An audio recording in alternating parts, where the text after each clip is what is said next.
How to fix backup failures in Geometry Dash. Geometry Dash's cloud backup system allows players to sync their progress across multiple devices, but sometimes the backup can fail. So here are the steps you can take to fix this. First, delete unnecessary levels.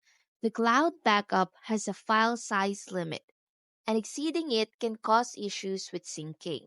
Second, you could refresh your login. Refreshing your Geometry Dash account might help fix the backup error. Open the Manage Account menu through the Settings, Account, then More Options. Select Refresh Login to update your account information. Third, force a backup. If the problem persists, repeatedly clicking the Save button might force a backup. By following these steps, you should be able to troubleshoot and fix the backup failed error in Geometry Dash, making sure that your progress syncs seamlessly between your devices.